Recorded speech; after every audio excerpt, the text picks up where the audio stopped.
Hey guys, today we're going to be taking a look at The Untethered Soul by 𝗦𝗶𝗵𝗵𝗲𝗀, so let's jump in. 𝗦𝗶𝗵𝗵𝗵𝗀 is a spiritual teacher who focuses on yoga and meditation. He's also a well-respected author, and this book of his is a #1 New York Times bestseller. This book explores the idea that many of us are attached to our ego and our mind. The untethered soul, on the other hand, is a person who has taken the journey inward to enable them to be free from the thoughts and emotions which, if left unattended, can cause us so much turmoil. So here are my favourite lessons from this book. Lesson number 1. The voice in your head. There is nothing more important to true growth than realising that you are not the voice of the mind. You are the one who hears it. This is a powerful notion, one that I first came across when reading the book The Power of Now by 𝗦𝗬𝗏. You have a dialogue which goes on in your head, right? We all do.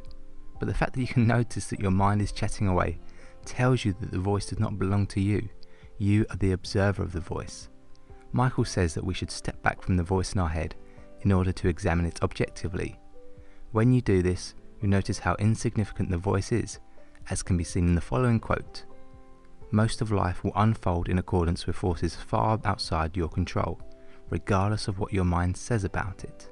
Have you ever worked yourself up about a situation, like an upcoming job interview, and then when you finally get around to the situation, it wasn't actually anywhere near as bad as you had anticipated? I personally do this all the time, and this is the point which Michael is making. Your mind might go into a frenzy mode, thinking of all the bad things that could potentially happen, or thinking of all the ways that you might screw up. But all of this negativity that your inner voice is generating has no effect on the real world. The only thing it actually impacts is your well-being. This demonstrates the importance of taking a step back and remembering that you are simply the person watching your mind. In doing so, Michael teaches us that the same mental voice that has been a source of worry, distraction, and general neurosis can become the launching ground for true spiritual awakening. Lesson 2. Contemplating death. It is truly a great cosmic paradox that one of the best teachers in all of life turns out to be death. As we all know, death is the great equalizer. It doesn't matter if you're rich or poor, the smartest person in the world, or as dumb as a rock. Death is inescapable. This all sounds doom and gloom, I know, but given the right mindset, the idea of dying can be a powerful motivator and healer. Imagine that a person is upset with their partner because they are afflicted with jealousy. Even that person's strong feelings of pain and jealousy would instantly fall away if they somehow found out that death would soon be knocking on the door. Death forces you to sober up and to focus on what is truly important. Here is another great quote from the book. Imagine if you knew you were going to die within a week or a month. How would that change things? How would your priorities change? How would your thoughts change? By practicing this exercise of reflecting on death, you can attune your life so that you spend your precious time on things which you actually value the most. There is a story of a great yogi who lived his life with the constant feeling that there was a sword suspended above his head, and the sword was held in place by a spider's web. This story provides a great visual demonstration of how truly delicate our lives are. So do not fear death, for it is death which makes life have its meaning.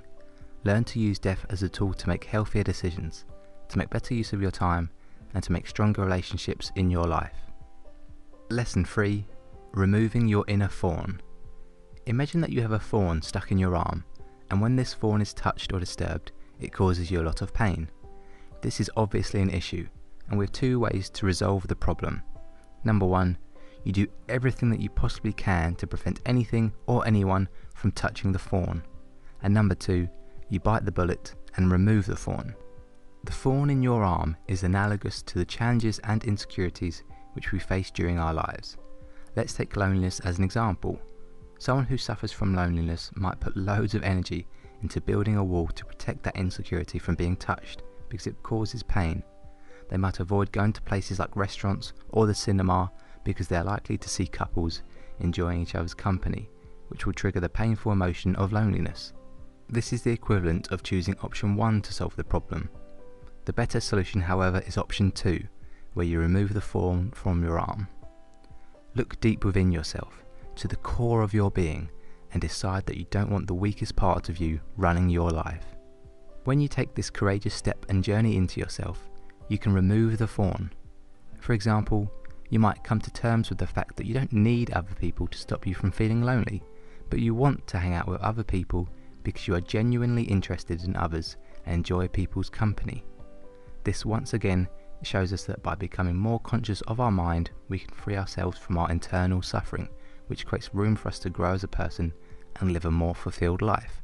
So, a big thanks to 𝗦𝗶𝗵𝗵𝗲𝗍 for sharing his guidance on how to untether our souls. And that's all from me, guys. I hope you found this interesting. I'll leave links below so that you can find out more about the book and the author. 𝗦𝗶𝗵𝗵𝗍 had a great conversation with Oprah Winfrey, so I'll leave a link to the YouTube video down below too. If you enjoyed the video, please give it a thumbs up. Thanks for watching. I'll see you next time.